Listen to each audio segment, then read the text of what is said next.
Hello there, this is Retro Spruce Garden, and this is Sword of Vermilion, and this is on Sega and Megadrive. Is Vermilion spelled incorrectly there? I don't know. This is the Sega logo. Sega blue. Lovely, scrolly colours. Ooh, we have a sword on it. In front of a cloudscape. Electrified. Should it have another L in it? Don't know. We've got to start and continue here, so let's start a game. Let's go from the very beginning. Let's give ourselves an epic name on the epic name input table. Something sweary, maybe? Beginning with C? No, we're not going to go that way. Let's capsulise it. Good idea. Oh, we're going poo. P. Are we going poo poo? No, we're not. We're going. Oh, we're going prune. Prunes. Prunes? Prunes! We're going prunes! That's right. King Prunes of Cartagena. Cartagena? Long ago, King Sarkon of Cartagena unleashed his evil hordes upon the peaceful land of Excalibria. Holy crap! Though the people of Excalibria fought bravely, in the end they were overwhelmed. In the end, they were overwhelmed. We've got some images here. A man pointing at a baby. Get that fucking thing out of my sight! Oh, that's not what it says. Commanded someone to take the baby away for escape. And slipped out of a secret passage as the castle was engulfed in flames. Shit, everybody died from hot. He fled with the babe, okay, to a distant village and raised the child as his own. The babe? I suppose that is right. Strange. Sarkon vowed to devote all of Cartagena's power in search of the prince. Oh my god, this words are so difficult to say, aren't they, when you're drunk? Okay, well, this is a top-down RPG, action RPG style game to start off with, and you've got to interact with these villagers who are identical to each other. So you've got kids with dungarees, no faces, who like to moonwalk on the spot. Everyone's been looking for you. Your father is nearing death's door. You've got a woman there who's twerking. Oh no, she's doing the twist. They love dancing in this game. Some old fellas. You've got like a handmaid. Okay. She's doing the twist. The music's very ominous and quite blinky belly. I like it. I like the music. The music's cool. The graphics, as you can see, are a little rough.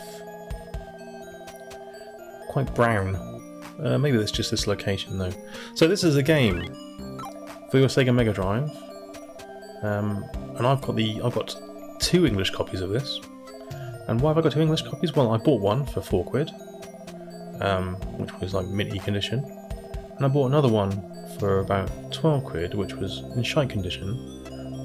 But it had a good condition copy of the hint book with it. So this game comes bundled with a hint book in the UK. So unless you get the hint book with it, you haven't got the whole package, just for a warning.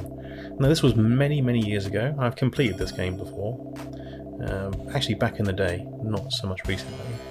And I remember it being a fun time. The hint book, it's not really a hint book. It's like it tells you exactly what to do, where to go, and when to do it. It's more like a instruction, like a Lego style instruction manual, which tells you exactly where you should be and where things are, which is really handy. Presumably for the fact that some of the stuff in this is a bit obscure. So as I'm walking around here and talking to these people, you have to find a guy who's going to give you the map. So you have to, in every village, talk to every villager at least twice. Once after talking to... Well, just do it. First time you get in the village, just do it the first time. Just talk to everybody. Go into houses, talk to everybody, because then that's how you open quests.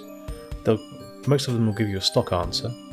There'll be one guy who gives you a bit of a blurb, and then that will trigger off the next event, which is normally someone hanging around a well or a water, what they call water fountain, and they've got a map of the area outside. of the village. And you need that because it's like a maze. And unless you've got the map, you can't see the maze, you can't see where you're going. Which is highly irritating. Let's go and buy some stuff. So, we've got some money. My old dead dad gave me some cash. Now I'm going to buy myself a crappy sword. You can buy weapons, armour and shields here. It's got the usual tropes of you can buy food, anti-poison, you have to go into caves a lot. Most of your tasks revolve going into caves, so you need candles or lanterns to light the cave up. The caves also have maps, which are usually inside the cave, so you wander around caves looking for the map. Now, all that doesn't sound too stressful, but take into account that you've got random battles. So as you're walking around in the dark, not knowing what to do, you're thrust into random battles with creatures that like to stick to your face. So they're random battles with random amounts of creatures. Up to, I believe, 8 creatures can surround you and beat the living crap out of you, which makes this game incredibly tough to start off with. This game is hard, like balls hard, for the first half an hour. It's brutal because the combat system is arcadey and feels really slapdash. There's a ringing cave sound here. Here's a map, see? There's a dude there, he's hanging about by a pond. So locate some water, locate the dude who's moonwalking on the spot. That's where you're going to find a dude with a map. Always talk to the guy in the church, because when you can save your game here, and when you die, you get resurrected here with all your progress intact in a cave. So if you die in a cave, you get resurrected here, and you can go back to the cave, and all your progress is kind of still there from what I remember. So let's get out into the outside world. Let's go and talk to the medicine shop people. Probably gonna need a candle. It looks like a stone statue in here. So as you can see, I mean, it's brown, you've got little sprites, it's fine. The music is pretty damn good though, I do like the music.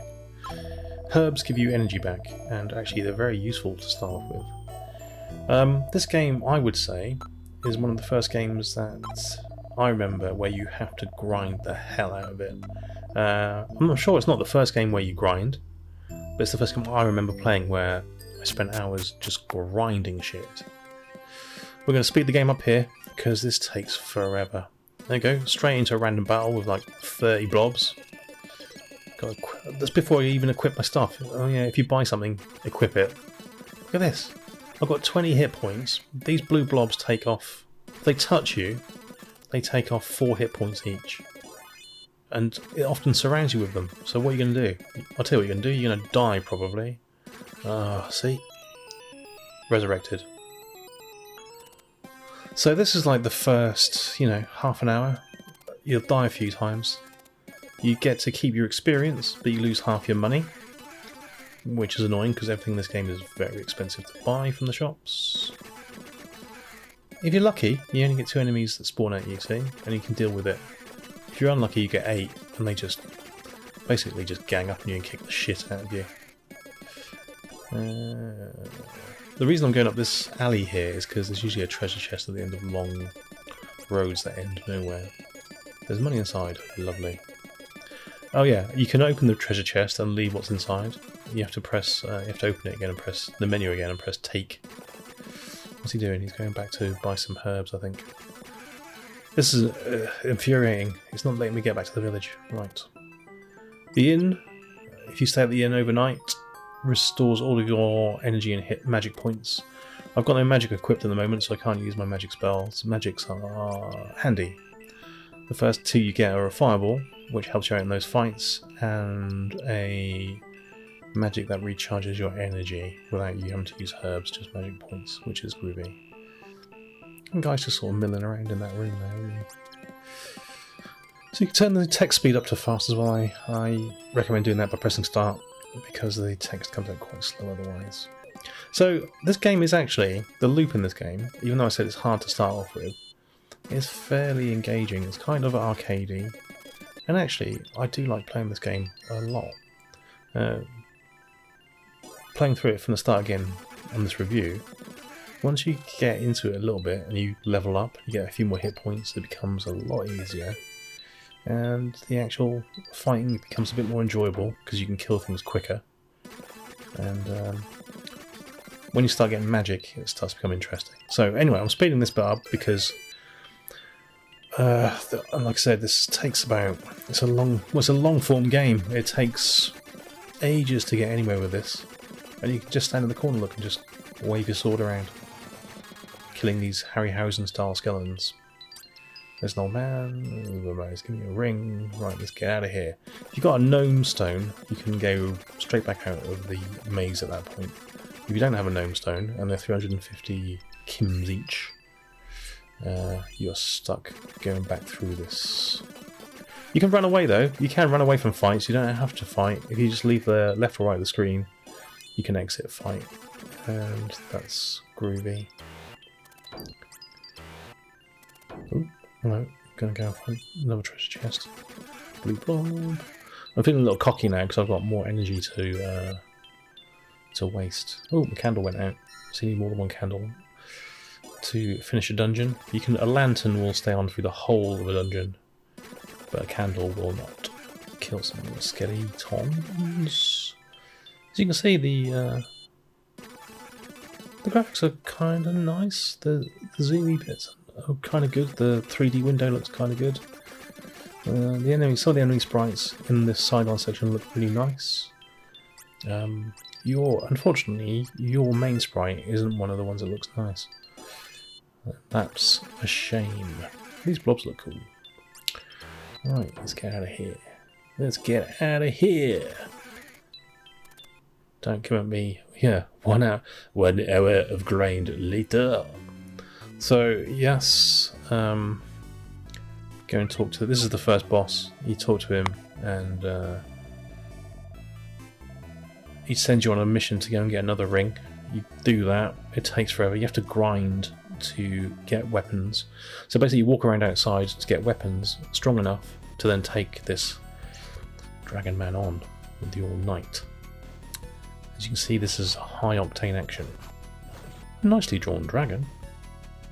But yeah, this is what happens here. People, are you excited? Are you excited by this? Didn't think so. But you know, it's alright. It's alright. Can't argue with it. But it did literally take an hour to get to the point where I've got HP of 190, MP of 45, and you can't use your magic points against these bosses.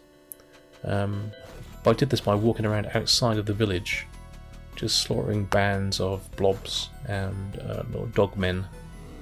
There you go, his head fell off and turned into guts. Prunes takes the 500 kims, and well earned it was too. So now talk to people, try and trigger some extra things to happen. Like I say, if you don't trigger the right things, you'll be walking around. You got to talk to all these people, so don't ignore them. Yes, the king was a dragon. Imagine that. This brick pattern on the floor here is eye scorching. Here's the king, look.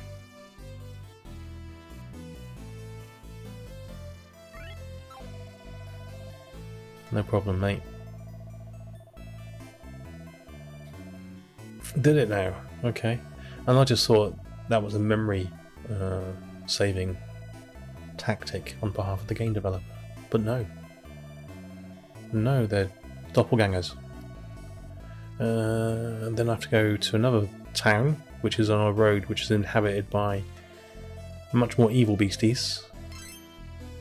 And then another hour of grind later. I'm fighting this bad boy. Oh my god, see, I got 258 hit points, 59 magic points. I chopped this bastard in the knees. He's trying to line and bolt me. But he's going to get his. He's going to get what he deserves. Which is imminent death. Take that to the knees. He's got sensitive knees. Off he goes. 1,000 kims and 1,000 experience. Thank you, sir. That's Sword of Vermilion. Pretty good. Quite cheap. Make sure you get the one with the hint book. Alright. Ta-ra.